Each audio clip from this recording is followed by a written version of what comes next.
can cause some issues with growing around the digestive tract, but actually there's a massive role the other direction. When you have a pro-inflammatory response occurring in the gut, that can actually cause the peritoneal fluid that circulates around the reproductive organs in your gut to become pro-inflammatory. And when that happens, you're more likely to develop endometriosis. It's actually, there's some really good studies on it. So it's actually a little bit more the other way around. Now, endometriosis causes a lot of gut pain and discomfort, but it's more the other way, that the gut and inflammation of the gut can actually contribute to the formation of endometriosis. So that's what's crazy. So if anybody's been on Facebook, Instagram, I couldn't see the chat on there, but that's enabled now if you want to post on there. I swear I feel as though my lifelong hormone problems cause my issues. Yeah, absolutely. Hormones can cause massive problems for a lot of people. So it can be pretty problematic for many different people and a lot of different conditions. So just enhance. I'm trying to use another image, guys. There's a picture I was wanting to look at. I can't do it while I'm in the live. So yeah, welcome in, Anne. We've been talking about hormones. One of the things I think I'd like to talk about is cortisol. We've been having a lot of issues with cortisol lately. The reason cortisol can degrade the mucus in the gut. So there's a huge role there, but cortisol is one of those things that gets a bad rep. It is something that we need. I'll do a video on the cortisol. Cortisol has a circadian rhythm, right? Your body's biological clock is dominated by your cortisol, right? You have to have cortisol to regulate it's like the on switch. Cortisol hits a increase in the beginning. Hey, Carrie, I see you on Facebook. Cortisol hits an increase in the beginning of the day, right? It's this awakening cortisol response. And one of the ways that can tell you that someone possibly has a cortisol issue is it takes them more than 30 to 45 minutes to actually feel up and moving. So there's a possible cortisol issue there, right? So we want to know, you can actually get the labs there to see where that awakening cortisol response is. But what we've seen over time, there's a lot of herbs that we've used, adaptogens, and like ashwagandha and rhodiola, that have some really good research on regulating and stabilizing cortisol, natural cortisol rhythms. But if you don't have that, hey, see, no, not a chiropractor, doctor of acupuncture and Chinese medicine. That's what I'm talking about. Diet, lifestyle, nutrition, and herbs. So if anybody's new, welcome everybody who's new in. My name is Dr. Dan Kellams, doctor of acupuncture and Chinese medicine. Not giving medical advice. What did I just say? See, I need you to read and listen, buddy. Just not being a hater. People love to come in and hate, right? So I have a fully integrative team. And the medical staff, they do all the advanced labs, work on the medicine, and I bring in the natural component. So we're talking about diet, lifestyle, and nutrition, and herbs. So welcome in. No, not just selling labs, actually giving out lots of free information. I've been doing that all day. Let me get out of here. So, hey, Sarah, welcome in on the Facebook channel. So, rhodiola and ashwagandha are really good, but one of the ways I was saying that you can find out that you have like possible cortisol response is that morning awakening response just isn't there. So the body's adaptive process just isn't where it needs to be, right? So there's a lot of different things that can cause that issue. So, but you want to know that. Now, it can also cause, a lot of times when there's some adrenal issues, is going to be like hypoperfusion, right? So how many of you notice that you get weak or you feel tired when you stand up too quickly, maybe some dizziness, lightheadedness? That's a crazy thing. Hold on, Lexus. Did you send us a message? Where are you at? Are you on full script? Is that where you went, Lexus? You have to send a message. Once I'm off of here, I'll help you with that. I'll get that in. But welcome everybody in. 2-1, whatever. Dan, you're the best. Thanks. I appreciate that. Yeah, so that can, yeah, absolutely. Send me a DM and I'll get you set up. I need your, I'll have to put in your email and your phone number, and you'll get a message that those are available to you. You just get in there and you can buy it. And I don't give that information to anybody else. So it'll just be the full script. So just send that to me and I'll make sure you get that. And put in what we talked about getting. I think it was the Digestine V and something else. So thanks for the follow, K Marlene. So yeah, so there's some really good ways to find out what your cortisol's doing. How bad is it being disruptive? You're welcome, Alexis. So yeah, and if anybody's wanting to know more about what we're talking about, in the link in our bio, I have the link to all of our webinars. Sarah said, working with you and your team was so worth it. I loved it and found out some new things. Wish I could do it again. Oh, Sarah, it was awesome having you as a client. Sarah's messaging us on Facebook, everybody. So I'm on TikTok. We're on both. So Sarah, I hope you're doing so well. I know the holidays are coming up. So it's good to hear from you. But yeah, so if you're wanting to learn more, you can click on the link in our bio, and we have links to our recorded webinars, so you get in there and learn. If you want to learn about thyroid and hormones, talk about what the integrative approach would look like. If you do want to do labs, we talk about a lot of dietary, lifestyle, nutritional interventions. And for those of you who are really struggling, then you can do the labs, like the one guy was saying, just trying to sell labs. You can always do the labs. So those are really good. So I'm glad everybody's in. Hypersensitivity reflux. Do you know what what's triggering the hypersensitivity, or the specific compound that's causing the reflux? Because it can create a lot of issues in the esophagus. So hopefully you've had that checked out and you've had some stuff to really understand, all the mechanisms behind that. Also understanding what kicked it off. The why that any type of reflux there, especially that hypersensitivity, you want to make sure that mucosal integrity is there. A lot of times that stomach acid's too bad, it can erode that esophagus and that can trigger it. Sometimes it can be due to eosinophils. Really good lab work to understand what mechanisms are disrupting that mucosal immunity, Devin, is really key. There's a marker called IgA. Your doctor can measure that. Usually a GI doctor can look at these things, because sometimes that can be an autoimmune component. But getting the right labs, have your doctor look at that. SIGA, your eosinophils, there's a inflammatory marker in the gut called eosinophil protein X, and lipase, that are tryptase. That's what my medical staff would typically look at for something like that. And then we look at like natural products to help the coating in the throat and regulate the immune system. Really helps your omega fatty acids. Make sure you're looking at things like your vitamin D.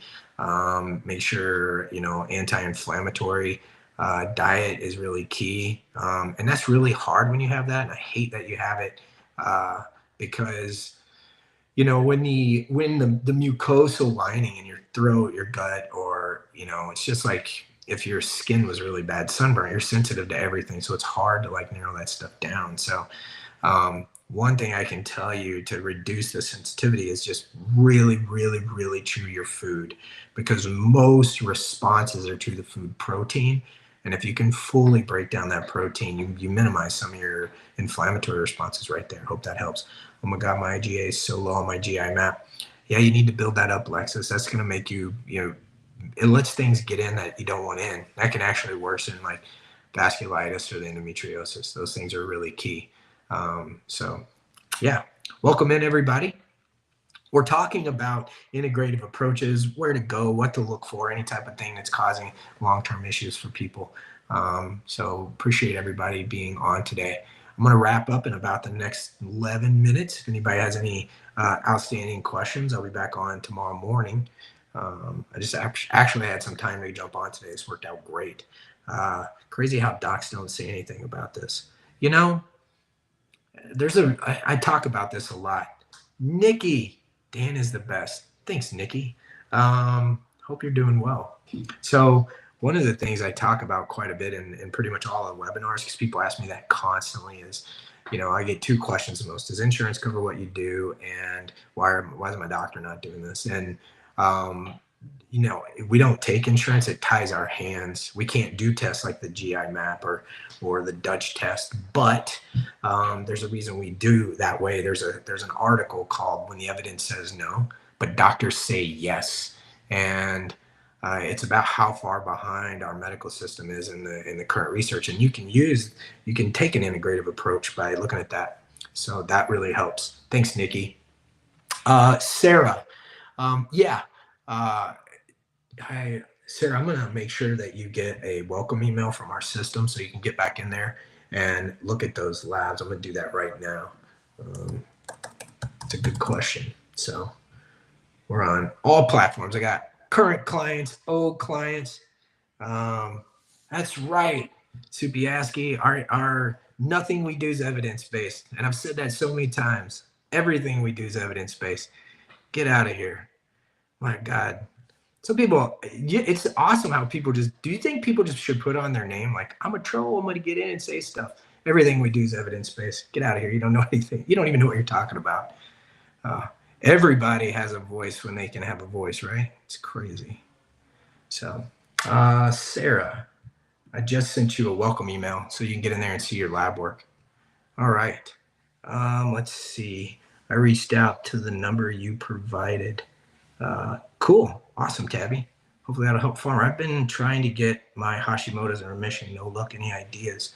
Well, the first thing you want to do, so when you do, you want to, what the research points out. The research, what we see is that there are multiple triggers, right? And if you can't remove the trigger, you constantly have an immune response that is going to be driving that process, right? So typically you want to look at your inflammatory markers to get an idea of where that trigger is coming from. And there's like 5 generic categories, right? The first category is going to be foods. Is it a food allergy? Do you have too many calories? Not enough calories, like not enough protein or fats can cause the immune system to become dysregulated. Also, if you have micronutrient deficiencies, like a B12 deficiency, it can trigger an inflammatory chemical called homocysteine that can constantly trigger the immune system. So that's the foods. Microbes, that's going to be our bugs category. When we're looking at bugs, you want to look at any type of microbe that's supposed to be in the body. You want to make sure, like the gut, you want to make sure your gut bacteria is balanced. You also want to make sure that you've identified any chronic infections, urinary tract, skin, could be, we've seen there's a lot of research on gingivitis, those bacteria in the mouth constantly creating an inflammatory response. But also like chronic viral infections. Epstein-Barr can do this, like mold, Lyme, those types of things. So that's your bugs category. Toxicity, is your body able to get rid of toxins? Are you being exposed to toxins you don't know about? And then hormone imbalances and stress, and it could be physical or like emotional stress. Like even if your sleep's disrupted, that can trigger you. So you want to know where your triggers are. When you move your trigger, you can support the immune modulation in the body, butyrate from the gut, vitamin D, your endorphins, your B vitamins, and your glutathione. But the first step is find your trigger. And sometimes you're not going to be able to get it fully under control, right? So hopefully that helps. Nikki, any skeptic people out there with Dr. Dan's help? I reversed so many of my PCOS symptoms. Oh, Nikki, it's crazy that we'll get these haters on here. It's so funny to me. And I just think they want you to engage. It's like, we can show people all the evidence in the world. And there's always going to be somebody who just wants to pick a fight, right? Vanessa, chronic stomach ache issues and widespread body issues and diagnosed for years. Man, that's a lot of stuff. Yeah, you want to know, you got to know your inflammatory markers. You need to identify your inflammation. Farm Epstein-Barr 600 and I have hormone issues. I'd be really curious what your gut looks like. Your gut is a key piece to regulating the Epstein-Barr. That might be one of your bigger triggers. If it is, some really good research on some of your adaptogens, turmeric, resveratrol, broccoli seed extract, those help inhibit the viral replication cycle and can start to give you some relief. Gina said, hello, I am new to your live. Welcome in, Gina. Tierney on Facebook said, can my MS play a part along with these hormones or lack thereof of weight gain? Absolutely. Right. So we were talking about that early, Tyranny. It's interesting because um, you definitely want to be able to get into a calorie deficit to be able to lose weight, and but your hormones can be triggering that and causing a lot of problems if your gut has gotten disrupted and MS affects the gut. You can get bacteria that cause you to absorb more calories than you're actually consuming. You can develop insulin resistance from that. So it's like it's really hard for you to get to that point, and then you have such a deficit that you don't feel good. So you may have to get that piece under control and balance those hormones before you actually see the weight come off. Great question, Tierney. Awesome. We got a lot of people on all platforms. Thanks for the questions, everyone. I love it. Everybody's doing so well. So I'm gonna be wrapping up in about 4 minutes, everyone. So if there's any other questions, welcome into the live. If you need some help, click on the link in our bio. If you haven't followed us, give us a follow. We love to guide people in the right direction, and sometimes your journey doesn't end with us. We can get you started, and we can help guide you where you need to be. And that's the idea, is just helping people know where in the world they need to go, and how they need to get that direction. How do you figure out what's going on with you? And I'll tell you, a really in-depth health history is like one of the first things. Sarah on Facebook said my inflammation was so bad last year. I had a rare thyroid issue where I couldn't move my neck or head for 2 weeks. Inflammation is so silent. Calcific tendonitis of the longus coli. My God, Sarah, that's crazy. Hopefully, some of the anti-inflammatory processes, definitely for any of you having these chronic inflammatory responses, that AIP is a good place to start. It's generic, it's safe, and you can look at some of these natural anti-inflammatories, but sometimes it's just not enough. And sometimes, unfortunately, there's going to be people out there that their autoimmune or their inflammatory condition, they genetically or for whatever reason, you just can't quite get it under control. The best thing you can do is try to keep it from worsening. So that can be super, super rough for people. But let's see, Gina said, I am in the process of healing my gut, liver, and thyroid. How's that going? That's a long process. That's a lot of stuff to repair. One of the best things you can do is minimize the burden on the body, man. Keep that stuff down as much as possible, right? That can help you out quite a bit and get some of these things under control. I think that's such a critical piece for people, is to try to help regulate that. So it can be really beneficial. All right, everybody. I'm going to be signing off in about 2 minutes. I really appreciate everybody being on. You can go to Peak Vitality Denver if you'd like to learn some more information. If you're looking for help, click on the link in our bio. Make sure you follow us. I'm going to be posting lots of information.